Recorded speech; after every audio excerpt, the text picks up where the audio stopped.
Bom, pessoal, então nós vamos conversar sobre os endometriomas de ovário.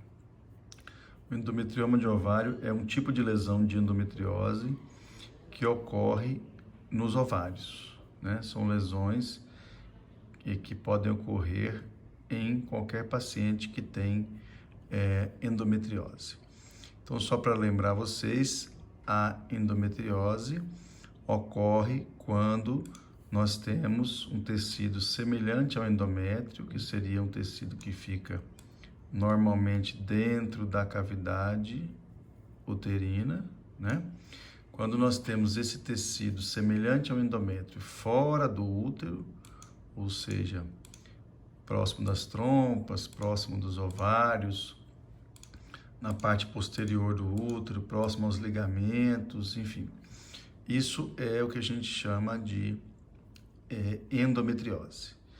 Existem várias formas de lesão de endometriose, as mais comuns são a endometriose peritoneal, que é a endometriose que recobre o peritônio, que é uma camada que acaba encobrindo todos os órgãos da parede abdominal, e o peritônio pode então ter endometriose.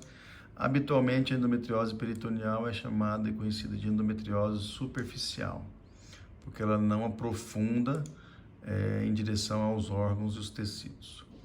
Outra forma de endometriose é o que a gente conhece como endometriose profunda, que é aquela doença que forma nódulos, né? Atrás do colo do útero, em volta do útero, no intestino, na bexiga, nos ligamentos útero-sacros, no fundo de saco posterior.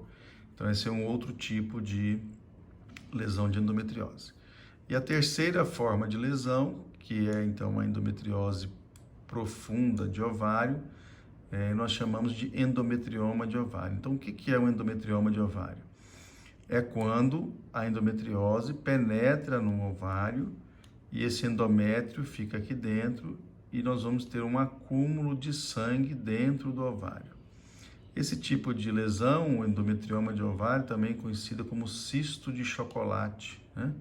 Por que conhecido como cisto de chocolate? Porque dentro do ovário vai haver um acúmulo de um sangue e um sangue envelhecido que não coagula e vai ficando com essa coloração amarronzada que nós estamos vendo aqui.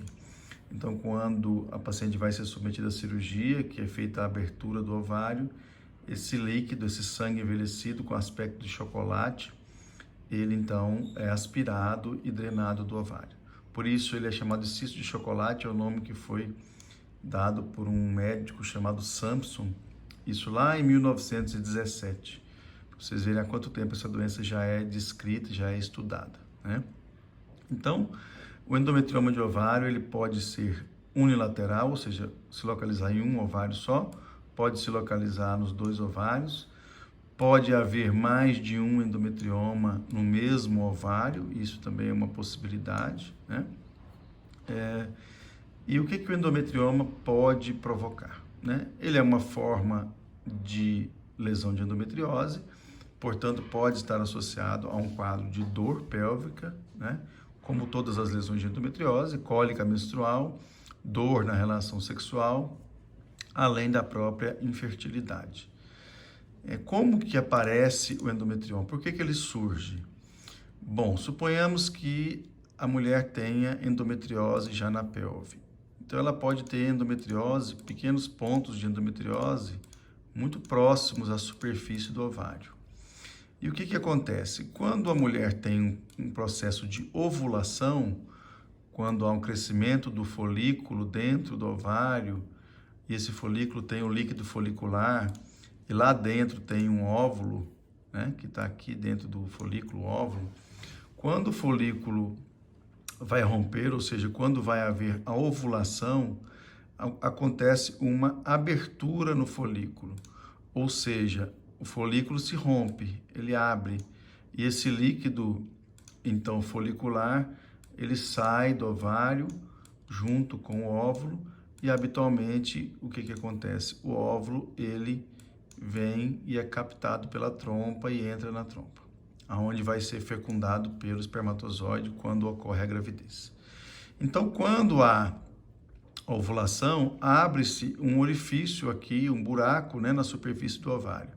E essa endometriose que estava aqui na superfície, esse endométrio que estava aqui, o que, que vai acontecer?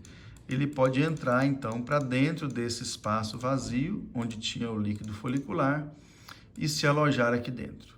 E a partir daí, o líquido folicular, ele que saiu do ovário, deixou esse espaço vazio, que seria o corpo lúteo.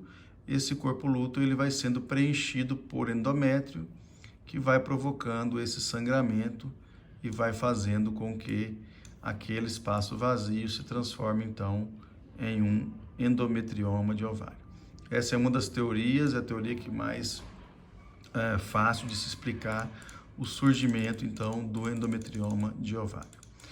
Bom, como é que se faz o diagnóstico do endometrioma de ovário? É muito simples o diagnóstico, é feito através de exame físico, toque vaginal pode ajudar, mas os exames de imagem, especialmente a ultrassonografia transvaginal, que é um exame mais fácil, mais simples e de baixo custo, consegue identificar muito bem esse endometrioma de ovário, mesmo endometriomas pequenos, né, de meio centímetro, 1 centímetro. Lembrando que os endometriomas podem chegar até 10, 12, 15 centímetros de diâmetro, né? Então, como que a gente mede o endometrioma? Você mede o principal diâmetro dele, mede o outro diâmetro para você ter o tamanho. Então, o endometrioma pode ser um cisto de ovário até grande, 8, 10, 15 centímetros. Então, o diagnóstico feito com os exames de imagem, nós precisamos saber qual tipo de tratamento deve ser realizado para cada endometrioma. Habitualmente, se a paciente não tem sintomas importantes de endometriose nem infertilidade, admite-se que os endometriomas devem ser operados quando eles atingem 5 ou 6 centímetros de diâmetro. Por que isso? Porque os endometriomas, quando começam a ficar muito grandes, quando eles são operados, a paciente acaba perdendo uma parte importante da reserva ovariana. Então, esse é um aspecto importante. Toda vez que se opera o endometrioma, se perde um pouco da reserva ovariana. Por isso que nós não podemos operar qualquer paciente com endometrioma. É preciso ter critério para isso. E como que é a cirurgia? Bom, a cirurgia, basicamente, nós fazemos a drenagem. Então, você tem aqui o endometrioma no ovário. Nós fazemos a abertura do ovário, a drenagem desse sangue que está ali envelhecido e retiramos, então, uma coisa que nós chamamos de cápsula do endometrioma, que é uma membrana que fica aqui, que é o endométrio. Então, é preciso esvaziar o endometrioma e retirar essa membrana, que é a cápsula do endometrioma. Quando você não retira a cápsula do endometrioma, a chance desse endometrioma voltar é muito alta. Por isso é importante a retirada da cápsula. Outro aspecto importante é a relação do endometrioma com a gravidez. Nós sabemos que a endometriose pode levar à infertilidade. Sabemos que o endometrioma de ovário, ele pode comprometer a qualidade do óvulo, do folículo e do óvulo, e também a capacidade desse ovário de produzir óvulos de boa qualidade. Entretanto, estudos mostram que é possível que mulheres engravidem espontaneamente até com endometrioma, e quando a mulher vai para a fertilização in vitro, o endometrioma, mesmo o ovário que tem endometrioma, até 5 centímetros, pode ter uma resposta tão boa quanto o ovário que não tem endometrioma.